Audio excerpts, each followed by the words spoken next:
Assalamualaikum Mas Alka. Assalamualaikum. Masya Allah, waalaikumsalam Gai. Asik bener. Afan Gai. Asik bener chattingnya. Mohon maaf Gai. Aduh. Ya Allah, ini tengah asik di smartphone saya banyak sekali konten berita yang ya seperti itu, belum tentu sumbernya dari mana jelas, tapi sudah di forward sana sini semacam itu Gai. Iya, kadang-kadang juga kita terlena dan larut di situ. Handphone ini bukan hanya sekarang menjadi kebutuhan sekunder, tapi sudah menjadi kebutuhan primer yang kadang melenakan semuanya, pekerjaan, bahkan naudzubillah min dzalik, ibadah kita sering terlena. Dalam Islam sendiri seperti apa sih Kiai untuk mengatur waktu itu Kiai? Iya, memang yang paling mahal itu waktu. Waktu nggak bisa dibeli dan tak bisa diulang kembali. Jadi sekali lewat, kita nggak bisa akan menarik kembali waktu. Makanya waktu, kalau kita tidak bisa memanfaatkan waktu, kita akan dimanfaatkan oleh waktu. Lam taqta qata'at. Jadi waktu itu seperti sebilah pedang, kalau tidak kita bisa menggunakannya, memotongnya, kita yang terpotong oleh waktu. Nggak tahu sudah tua, nggak tahu sudah sore, dengan pegang smartphone, lupa yang awalnya kita cari informasi apa, mau kontak siapa, hanya kita apalagi terjebak pada perdebatan yang tak waktu, tak jelas itu, akhirnya waktu tersia-sia, pekerjaan terbengkalai, tugas tak terlaksanakan, bahkan mungkin keluarga kurang care. Kita udah sibuk tempat kerja, pulang nyampe di rumah masih asik dengan ini, lupa istri, lupa anak. Masya Allah. Nah, Rasulullah sendiri itu dalam mengatur waktu, memanage waktu itu seperti apa ya Kiai ya? Ya, Rasulullah SAW itu membagi 3 waktu itu. Jadi ada waktu untuk Allah Subhanahu wa Ta'ala. Untuk beribadah. Jadi, untuk ibadah, mendekatkan diri kepada Allah itu waktu tersendiri. Yang kedua, waktu untuk dia dan keluarganya. Jadi Rasulullah SAW untuk dirinya bagaimana interaksi dengan keluarga. Yang ketiga, waktu Rasulullah SAW itu untuk masyarakat, untuk Umatnya juga. Jadi kewajiban kita bersosial. Ya, selain kita bersosial di tempat kita kerja seperti sekarang, kita bersosial dengan rekan-rekan kerja, ada kita bersosial di masyarakat. Karena khairun nasi indallahi anfa'uhum linnas. Sebaik-baik manusia manakala dia bermanfaat bagi orang lain. Makin punya manfaat lebih besar, makin baik di mata Allah. Makanya kita ini diperintahkan untuk menjadi makhluk sosial. Dan memang kewajiban kita untuk berinteraksi dengan yang lain.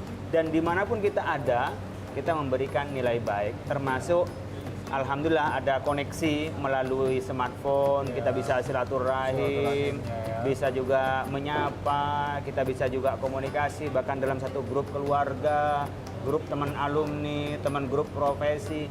Kalau itu dimanfaatkan dengan sebaik-baiknya, ya menjadi sebuah kemaslahatan. Jadi ini kan alat ya, smartphone itu alat, media sosial itu adalah alat.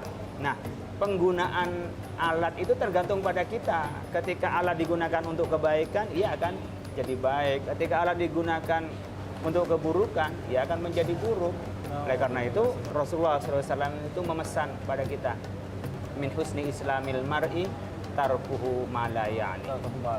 Jadi kalau kita menjadi muslim sejati, muslim yang mengikuti Rasulullah, tarkuhu ma la ya'ni, meninggalkan sesuatu yang tak bermakna, sesuatu yang tak berarti, sesuatu yang sia-sia kita tinggalkan. Nah, kita mungkin sekarang bisa mengaca dengan media sosial, betapa banyak model media sosial. Dan juga tangan ini juga bisa, jempol sekarang, karena pengungkapan kata-kata kan pakai jempol. Maka al-muslimu man salimal muslimuna min lisanihi wa yadihi. Jadi pas kan, orang muslim itu orang yang memberi keselamatan, memberi kedamaian, memberi ketenangan dari tindakan mulut kita dan tangan kita. Dan ternyata sekarang tangan kita ini mewakili mulut kita. Tidak sedikit ya orang yang awalnya akrab gara-gara memberikan komentar kurang baik menjadi permusuhan. Tidak sedikit umumnya orang yang melakukan sesuatu sehingga menjadi urusan dengan hukum. Di samping memang tanpa menafikan ada orang dengan mencet-mencet ini kita mendatangkan rezeki, mendatangkan pertemanan ada. Tetapi kita perlu mewaspadai hal-hal yang menjerumuskan kita di dalam kehidupan ini. Manfaatkanlah hidup ini sebaik-baiknya untuk apa? Bermanfaat kepada orang lain. Tapi ingat, hidup bermanfaat kepada orang lain niatnya adalah untuk mendekatkan diri kepada Sang Pencipta, Sang Khalik. Biar yang kita lakukan ada nilai ukhrawi, ada nilai di akhirat kelak, sehingga oleh Allah Subhanahu wa taala dijadikan itu adalah amal baik kita yang akan nanti mendapat syafaat Rasulullah sallallahu alaihi wasallam. Apapun kegiatan duniawi kita seperti pekerja, jika diniatkan lillahi ta'ala, insya Allah bernilai ibadah juga, Kiai. Semua, setiap langkah, setiap detik, setiap saat, kerjaan-kerjaan kita yang mubah, kerjaan-kerjaan yang tak ada hukumnya, apalagi yang memang ada hukumnya itu baik, tentu bernilai pahala. Dan itu adalah nilai ibadah kita yang kelak akan kita petik di akhirat. Amin, amin. Semoga kita istiqomah selalu meniatkan karena Allah Ta'ala. Amin. Insya Allah. Baik, Kiai, saya pesanin minum dulu ya kalau gitu. Mas, boleh pesan minum, Mas? Ah, ini ada menunya, Kiai. Tafadhol, Kiai. Oke. Ada pesan makanan juga boleh, Kiai. Saya teh hangat aja, Mas. Teh hangat boleh. Sama cemilan boleh, Kiai ya? Boleh. French fries deh, Mas. Ya. Tapi pada dasarnya yang namanya isi informasi itu namanya bahasa Arabnya al-khabar. Al-khabar. Bisa jadi mungkin benar, mungkin salah. Mungkin salah, mungkin benar.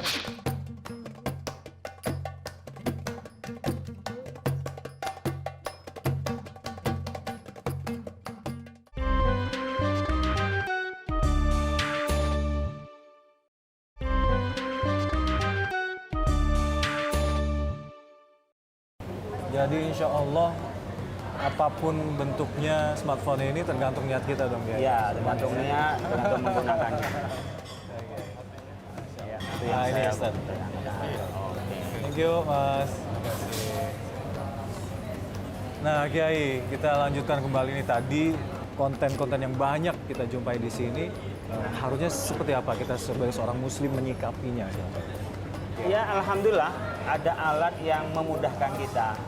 Tapi juga tidak sedikit yang banyak mudaratnya, khususnya penggunaan media sosial ya. Di penggunaan media sosial itu isinya macam-macam. Tapi pada dasarnya yang namanya isi informasi itu namanya bahasa Arabnya al-khabar. Al-khabar. Khabar itu yahtamilul khata' was sawab atau yahtamilus sawab wal khata'. Bisa jadi mungkin benar, mungkin salah. Mungkin salah, mungkin benar gitu. Bainahum ya. Bainahuma. Jadi antara keduanya itu. Jadi kita harus cerdas dalam menyikapinya. Bagaimana cara cerdas memilih informasi? Kita kategorikan mana yang benar dan mana yang baik. Oleh karena itu kita bedakan ya. Yang pertama informasi yang di dalamnya mengandung kebaikan. Oke lah, kita serap, kita bisa sebarkan. Ada yang menemukan kebenaran, tentunya kita bisa kita pegang sendiri, tapi tidak harus disebarkan. Tapi ada yang buruk, apa? Ketika di dalam informasi itu ada ghibah, ngomongin orang. Walaupun itu kebenaran sebenarnya ya, Kiai. Ghibah itu adalah ngomongin orang Fakta, lain, ya? fakta, benar dilakukan. Tetapi pada saat orang yang diomongin itu dengar, dia tidak suka diomongin itu. Jadi, mohon maaf, ada orang cerewet, diomongin cerewet, benar cerewet. Tapi ketika dia dengar bahwa diomongin dia cerewet, dia marah. Itu ghibah. Nah, dulu orang ghibah itu ketika ketemu begini ngomongin orang, oh si A, si B, teman ini, wah teman ngerasani itu bisa. Sekarang kita itu bisa ghibah digital. Kita bikin grup terbatas, hanya geng-geng kita, ngomongin geng lain. Komunitas kita, ngomongin kejelekannya komunitas lain. Nggak terasa. Ya, dia sudah melakukan ghibah. Yang kedua melakukan namimah, adu domba. Jadi kita menginformasikan orang lain, apakah benar atau tidak benar, mungkin juga benar, tetapi tujuannya adalah untuk membangun permusuhan. Ya, pemanya Mas Alka diomongin oleh temannya. Kamu tahu nggak ketika Mas Alka nggak ada, Ustadz Khalil ngomongin apa? Atau temannya lagi ngomong, wah tahu nggak Anda diomongin begini? Mungkin bisa, sekarang gampang menyampaikan dengan apa? Dengan cara ya media sosial yang kita berikan, bisa japri, bisa juga di grup terbatas. Akhirnya apa? Tanpa ketemu, tanpa tahu sebenarnya, Alka sudah bisa marah ke saya. Yang ketiga adalah fitnah. Fitnah itu adalah menyampaikan sesuatu informasi yang itu tidak benar, tetapi untuk membangun keburukan. Itu fitnah. Jadi tidak faktual, tidak nyata, menjelek-jelekan orang lain, disebar. Ini dikenal di dalam sejarah Nabi hadisul ifki. Hadisul ifki. Cerita kebohongan. Pada saat itu Siti Aisyah tinggal di satu tempat itu karena beliau itu keluar, kalungnya hilang, lalu mencari kalungnya, rombongan berangkat duluan bersama Rasulullah. Nah, di belakang itu karena tidak ada rombongan lagi, Sofwan inilah yang menemani Siti Aisyah perjalanan sampai nyampe ke Madinah. Yang di atas, yang berdua aja di atas unta itu Siti Aisyah, yang nuntun itu adalah Sofwan. Dan Sofwan selama perjalanan itu tidak bicara apa-apa oleh orang munafik Abdullah bin Salul, ya, difitnah bahwa Siti Aisyah itu mohon maaf bermain dengan Sofwan. Akhirnya apa? Ya, desas-desus di masyarakat sampai Siti Aisyah itu sakit. Ya. Setelah itu Rasulullah SAW juga tidak lagi akur. Ya. Sampai Allah Subhanahu Wa Taala menurunkan ayat tentang ayat ifki itu. Apa itu? Ya. Yang isinya adalah informasi itu bukanlah sebuah hal yang buruk, tapi itu adalah hal yang baik. Dan informasi datang dalam diri kaumnya Rasulullah SAW. Dan hal ini untuk menemukan apa? Kesejatian diri Rasulullah SAW. Bagi kita sekarang menjadi pelajaran bahwa kita tidak sembarang menerima informasi, kita tidak serta-merta kita langsung percaya dengan informasi.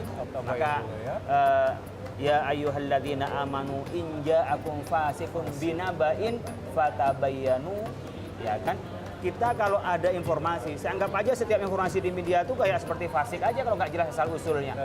Fasikun binaba'in fatabayyan. Kalau ada informasi fatabayyun, klarifikasi.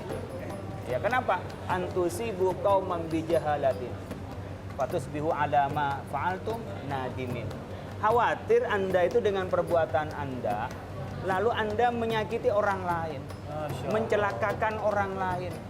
Ya seperti tadi Nabi hadisul ifki itu, Nabi difitnah, ya Nabi oleh Allah dibimbing.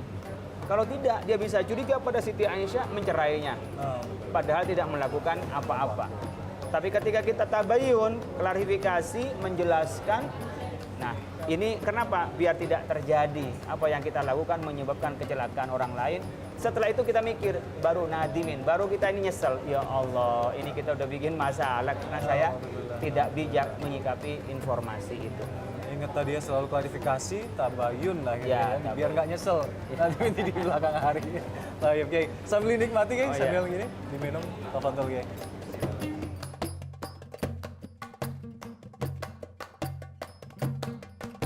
Lisan ini bagi manusia adalah bagaikan tali yang menjadi pengikat kepercayaan. Masya Allah. Ketika mulutmu tidak bisa dipercaya, hilanglah kemanusiaan itu.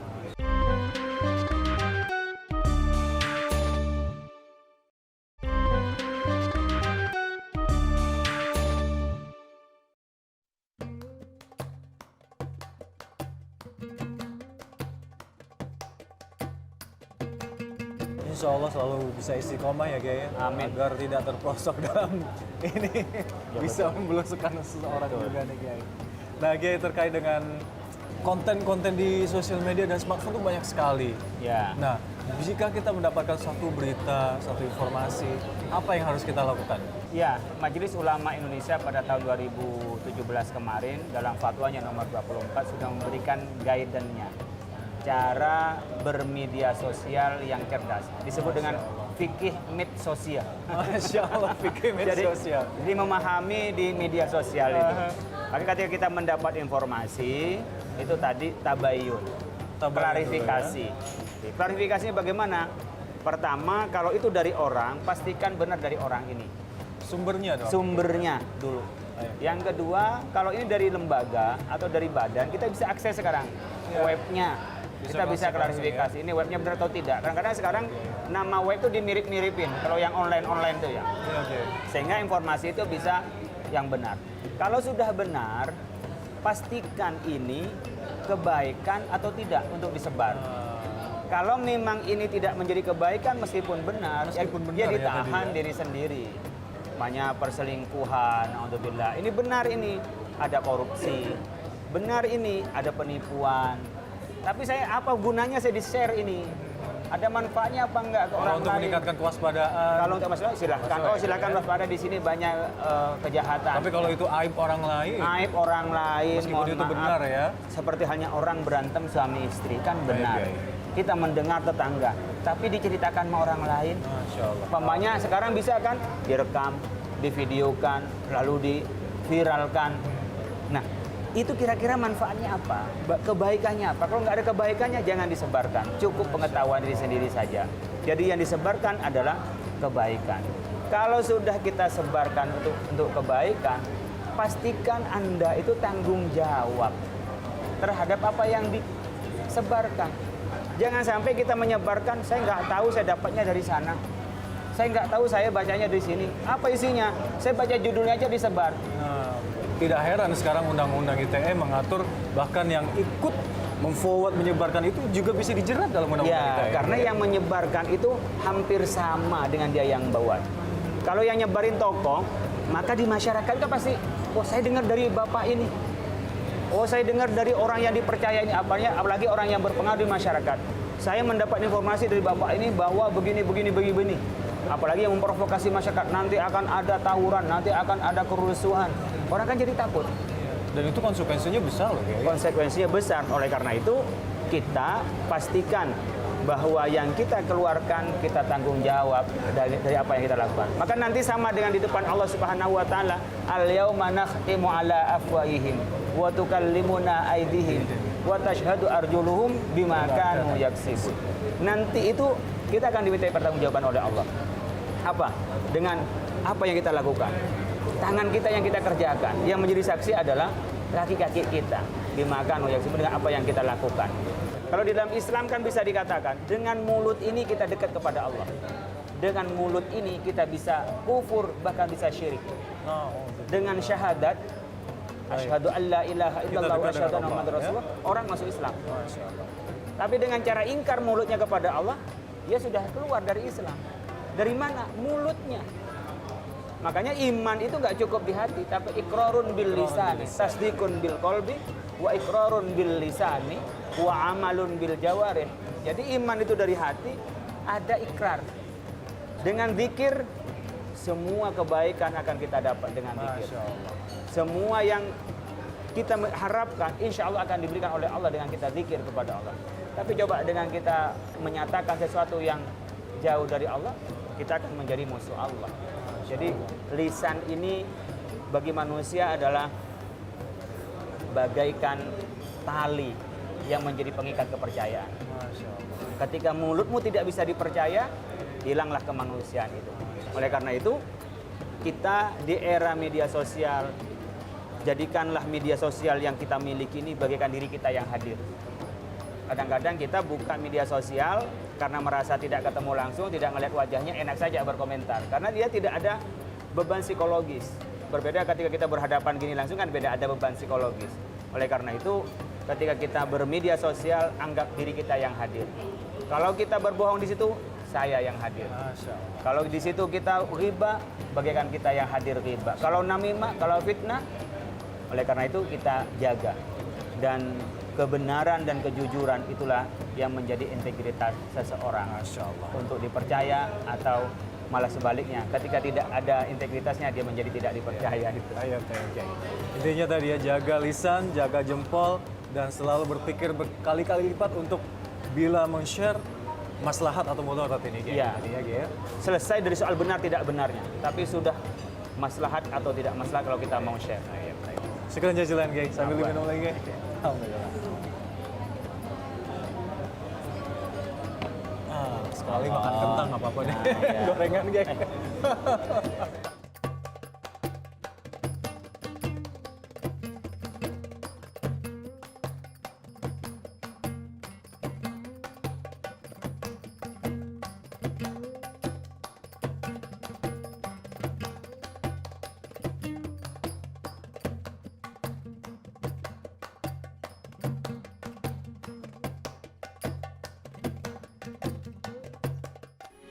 Metro TV, knowledge to elevate.